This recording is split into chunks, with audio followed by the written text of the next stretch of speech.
guys, welcome back to my channel. இன்னைக்கு நம்ம எதை பத்தி பார்க்க போறோம் அப்படின்னா இங்கிலீஷ் லாங்குவேஜ்ல எப்படி ஸ்பெல்லிங் மிஸ்டேக்ஸ் இல்லாம எழுதலாம் அப்படின்றது தான் இந்த வீடியோல நாம பார்க்க போறோம். நார்மலா எல்லாருக்குமே இங்கிலீஷ் கத்துக்கணும் அப்படின்றது ஒரு மிகப்பெரிய ஆசையாவே இருக்கு அப்படின்னு சொல்லலாம். English language learning is not a rocket science. அதாவது இங்கிலீஷ் அப்படின்றத கத்துக்கணும் அப்படின்னா அதுக்கு ரொம்ப கஷ்டப்படணும் அப்படின்ற அவசியம் கிடையாது. It's actually ordinary language. அதுவும் ஒரு நார்மலான லாங்குவேஜ் மட்டும்தான். அப்போ அதை கத்துக்கணும் அப்படின்றப்போ நம்ம அதுல கான்சென்ட்ரேட் பண்ண வேண்டிய விஷயம் என்ன அப்படின்னு பார்த்தா அது எப்படி நம்ம பிழை இல்லாம பேசலாம். ஃபர்ஸ்ட் எல்லாத்துக்குமே ஸ்டாப்ஸ் அந்த நிறைய கோஆர்டினேஷன்ஸ் வராது, நிறைய இடத்துல ஸ்டாப் ஆவாங்க, நிறைய இடத்துல நம்ம பேசுறது கரெக்டா தப்பா அப்படின்னு சொல்லிட்டு நிறைய இடங்கள்ல யோசிப்பாங்க. ஆனா இங்கிலீஷ் லாங்குவேஜை எப்படி கத்துக்க முடியும்? ஒரு குழந்தை தடுமாறி தான் அதோட தாய்மொழியை பேசுது. அப்படி இருக்கப்போ இங்கிலீஷ் நம்மளால ஈஸியா பேச முடியுமா அப்படின்னா கண்டிப்பா முடியாது. அதுக்குன்னு சில விஷயங்கள் நம்ம பண்ணி தான் ஆகணும் இல்லையா? அதுக்கு டே டு டே லைஃப்ல நம்ம இங்கிலீஷை எப்படி லேர்ன் பண்ணிக்கலாம் அப்படின்றத பத்தி இந்த வீடியோல பார்க்கலாம். அதே சேம் டைம் இங்கிலீஷை எப்படி ஸ்பெல் மிஸ்டேக் இல்லாம எழுதலாம் அப்படின்றதையும் இந்த வீடியோல பார்க்கலாம். ஓகே, வீடியோக்குள்ள போகலாம். அதாவது இங்கிலீஷ் அப்படின்ற ஒரு லாங்குவேஜை கம்யூனிகேட் பண்றது ரொம்பவே ஈஸியான ஒரு விஷயம் தான். நம்ம லாங்குவேஜ் தமிழை பொறுத்த வரைக்கும் இங்கிலீஷ் அப்படின்றது ஒரு பெரிய விஷயமே கிடையாது. தமிழ் லாங்குவேஜை நம்மளால ஈஸியா படிக்க முடியுது அப்படின்னா அதுக்கு காரணம் நம்மளை சுத்தி இருக்கவங்களோட சரௌண்டிங்ஸ் தான்.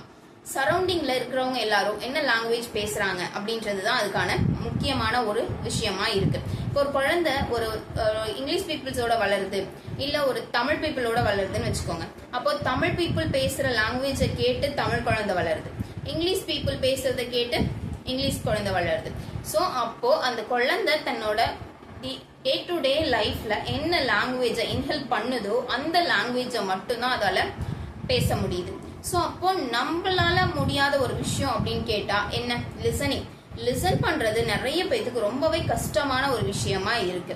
லிசன் பண்றோம் அப்படின்னா நம்மளால ஒரு லாங்குவேஜை ஈஸியா கத்துக்க முடியும். இப்போ ஃபார் எக்ஸாம்பிளுக்கு ஒரு ஒரு குழந்தைய கொண்டு போய் நம்ம ஸ்கூல்ல சேர்க்கிறோம். ஸ்கூல்ல சேர்த்தோன்னா அந்த குழந்தை நான் ஸ்கூலுக்கு போறேன் அப்படின்னு சொல்லிட்டு சொல்லுமா? இல்ல அந்த ஸ்கூல்ல அந்த மிஸ் சொல்லி கொடுக்குற லாங்குவேஜ் என்னவா இருந்தாலும் அதை நான் கத்துக்குமா? கிடையாது. ஒரு 4 நாள் போகும், 5 நாள் போகும், அடம் பண்ணும், 6வது நாள் ஓகே இதுதான் நமக்கு வேற வழி இல்லை அப்படின்னு சொல்லிட்டு போகும். அந்த குழந்தைங்க போயிட்டு அந்த லாங்குவேஜ், அதாவது அந்த ஸ்கூல்ல மிஸ் சொல்லி கொடுக்குற லாங்குவேஜ் இங்கிலீஷா தமிழா ஹிந்தியான்னு ஃபர்ஸ்ட் அதுக்கு தெரியாது. What ever the language they teach he understand. After that only he know which language they are speak, which language they are teach இல்லையா? ஸோ அப்போ நம்மளால ஒரு லாங்குவேஜை ஈஸியா கத்துக்க முடியும் அப்படின்னு சொல்லிட்டு அந்த குழந்தையும் நம்புது. ஸோ அப்போ நம்ம ஒரு லாங்குவேஜை கத்துக்கணும் அப்படின்னா நம்மளோட சுத்தி இருக்கக்கூடிய சரௌண்டிங்கை எப்பவுமே என்கேஜா வச்சுக்கணும். அதாவது எப்பவுமே இங்கிலீஷ் பேசுறவங்க கூடவே இருக்கணும் அப்படின்னு சொல்லிட்டு நான் சொல்ல வரல. உங்களால முடிஞ்ச அளவுக்கு இங்கிலீஷ் எங்கெங்கெல்லாம் பேசுறாங்க, இங்கிலீஷ் எங்கெங்கெல்லாம் கத்துக்க முடியும் அப்படின்ற ஒரு நிகழ்ச்சியை நீங்க உங்களுக்குள்ள உருவாக்கிக்கோங்க. ஃபார் எக்ஸாம்பிளுக்கு இப்போ நிறையவே இன்ஸ்டாகிராம் இருக்கு, நிறையவே யூடியூப்ல நிறைய வீடியோஸ் போடுறாங்க. அதே மாதிரி சேம் அட் ஆல் யூடியூப்லயும் நிறைய இங்கிலீஷ் வீடியோஸ் வந்துட்டு இருக்கு. ஸோ அப்போ அந்த இங்கிலீஷ் வீடியோஸை நீங்க டே டு டே லைஃப்ல ஒரு 1 hour இல்ல 1 hour கூட அதிகம் தான், ஒரு 15 minutes to 13 minutes ஸ்பெண்ட் பண்ணி அதை நீங்க லிசன் பண்ண ஆரம்பிச்சீங்க அப்படின்னா உங்களோட லைஃப்ல இங்கிலீஷை நீங்க ஈஸியா கத்துக்கிறதுக்கு முடியும். அதே மாதிரி இங்கிலீஷ் கத்துக்கலாம். இங்கிலீஷ் கத்துக்கிறது அவ்வளவு பெரிய விஷயமும் இல்லைன்னு சொல்லியாச்சு. இப்போ உங்களோட கிராண்ட் பேரண்டா இருக்கட்டும், இல்ல உங்களுக்கு முன்னாடி உங்களோட ஃபாதர் அண்ட் மதரா இருக்கட்டும், உங்க அப்பா இருக்காங்க அப்படின்னா அவங்க அதர் கண்ட்ரிக்கு போயிருப்பாங்க. ஸோ அப்போ அவங்க அதர் கண்ட்ரியில ஒர்க் பண்றப்போ அங்க இருக்க பீப்புளோட கம்யூனிகேட் வச்சுக்கிறதுக்காக அவங்க தமிழ் மட்டும்தான் பேசினாங்க அப்படின்னு சொல்ல முடியாது. அங்க போய் இருந்து அவங்க டே டு டே லைஃப்ல நிறைய பேர்த்த சந்திச்சு அவங்களோட பேசுறது மூலியமா அவங்க நிறைய லாங்குவேஜஸ் லேர்ன் பண்ணிக்கிட்டாங்க. அப்படி இருக்கப்போ அவங்களால நிறைய லாங்குவேஜஸ் லேர்ன் பண்ணிக்க முடிஞ்சப்போ நம்மளால அட்லீஸ்ட் இங்கிலீஷ் லாங்குவேஜை லேர்ன் பண்ணிக்க முடியாதா அப்படின்றது தான் என்னோட கேள்வி. ஸோ அப்போ இங்கிலீஷ் லாங்குவேஜை லேர்ன் பண்ணிக்க முடியும் அப்படின்னு நீங்க நம்பினீங்க அப்படின்னா உங்களோட லைஃப்ல இங்கிலீஷ் அப்படின்ற ஒரு பார்ட்டை டெய்லியும் ஒரு 15 to 13 minutes இங்கிலீஷ்ல உங்களை என்ஹான்ஸா வச்சுக்கோங்க. ஒரு இங்கிலீஷ் லாங்குவேஜ்குள்ள உங்களை சொல்லல, இங்கிலீஷ் லாங்குவேஜை என்ஹான்ஸா வச்சுக்கோங்க அப்படின்னு தான் சொல்றேன். ஸோ அப்போ ஒரு 15 to 30 minutes நம்ம இங்கிலீஷ்ல ஏதாவது கேட்கறதன் மூலியமாவோ இல்ல இங்கிலீஷ்ல இருக்கக்கூடிய ஒரு மூவியோ இல்ல இங்கிலீஷ்ல வரக்கூடிய ஒரு நியூஸை பத்தியோ நம்ம கேட்கறதன் மூலியமா நம்மளோட இங்கிலீஷ் லாங்குவேஜை நம்மளால கெயின் பண்ணிக்க முடியும். ஓகே கைஸ், இப்போ இங்கிலீஷ் கம்யூனிகேஷனை நம்ம எப்படி கொண்டுட்டு வரலாம் அப்படின்னு தெரிஞ்சுக்கிட்டோம். அதே மாதிரி நம்மளோட ரைட்டிங், இங்கிலீஷ்ல ஸ்பெல் மிஸ்டேக்ஸ் இல்லாம நம்மளோட ரைட்டிங் ஸ்கில்லை எப்படி பெஸ்டா கொண்டு வர முடியும் அப்படின்னு பார்த்தா, அதுக்கு ஃபர்ஸ்ட் நீங்க ஃபோக்கஸ் பண்ண வேண்டியது உங்களோட ரீடிங் அண்ட் லிசனிங். இது ரெண்டையும் நீங்க நல்லா ஃபோக்கஸ் பண்ணி கத்துக்கிட்டீங்க அப்படின்னா உங்களால ஸ்பெல்லிங் மிஸ்டேக்ஸ் இல்லாம எழுதுறதுக்கு முடியும். இன்னொரு எக்ஸாம்பிள் சொல்றேன்.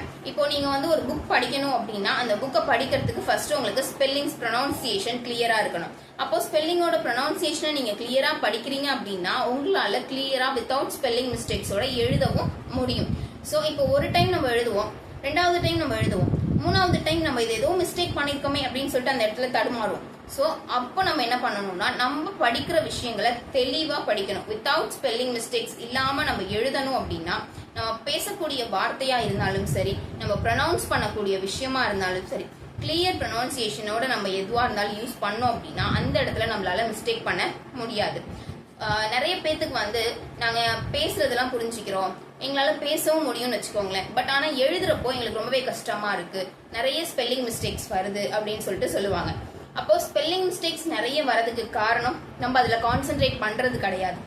ஏன் அப்படின்னா நம்ம இங்கிலீஷ் ஒரு லாங்குவேஜா பாக்குறோம், பட் அது கம்யூனிகேஷனுக்கு மட்டும்தான் நம்ம பாக்குறோன்றப்போ நம்மளால ஸ்பெல்லிங் மிஸ்டேக்ஸ் இல்லாம எழுத முடியுமான்னு கேட்டா கண்டிப்பா முடியாது. ஸோ அப்போ அந்த மாதிரி இடங்கள்ல நம்ம என்ன பண்ணணும்னா இங்கிலீஷை நம்ம இப்போ தமிழ் அப்படின்னு எடுத்துக்கிட்டோம்னா தமிழை எழுத்துப்பிழை இல்லாம யாராவது எழுதுவோமான்னு கேட்டா கண்டிப்பா ஃபுல்லா எல்லாத்தாலும் எழுத முடியும்னு சொல்ல முடியாது. ஸோ அப்போ அவங்க அந்த விஷயத்த மாத்தணும்னா அவங்களோட லேர்னிங் அவங்க மாத்தணும். ஸோ அப்போ இங்கிலீஷை நீங்க ப்ராப்பரா எழுதணும் அப்படின்னு நினைச்சீங்க அப்படின்னா இங்கிலீஷ்ல இருக்கக்கூடிய விஷயங்களை ப்ராப்பரா நீங்க புரிஞ்சிக்கணும். இப்போ ஒரு சென்டென்ஸை ரீட் பண்றீங்கன்னு வச்சுக்கோங்க, அந்த சென்டென்ஸை ரீட் பண்ணா உங்களுக்கு அது புரிஞ்சிருமா? 2 or 3 டைம்ஸ் ரீட் பண்ணுவீங்க. ஸோ அப்போ அந்த ரீட் பண்ணக்கூடிய சென்டென்ஸ்ல இருக்கக்கூடிய டிஃபிகல்ட்டான வேர்ட் என்ன அப்படின்றத ஃபர்ஸ்ட் சர்ச் பண்ணுங்க. டிஃபிகல்ட்டான வேர்ட் என்ன அப்படின்றத நீங்க ஃபர்ஸ்ட் சர்ச் பண்ணிட்டு அந்த வேர்டை ப்ரொனவுன்சியேஷன் கரெக்டா வாசிச்சு பாருங்க. ப்ரொனவுன்சியேஷன் அப்படின்றது வந்து நம்ம சொல்லக்கூடிய வார்த்தைகள்ல இருக்கக்கூடிய மிஸ்டேக்ஸை ரொம்பவே கம்மி பண்ணும். ஸோ அப்போ ஒரு வேர்டு இருக்கு, இப்போ சவுண்ட் அப்படின்ற வேர்டு இருக்குன்னா SOUND சவுண்ட் அப்படின்னு சொல்லிட்டு நம்ம ப்ரொனவுன்ஸ் பண்றோம். ஸோ அப்போ அந்த ப்ரொனவுன்சியேஷன்லயே அதோட மீன் ஸ்பெல்ஸும் நமக்கு கிளியரா புரியுது.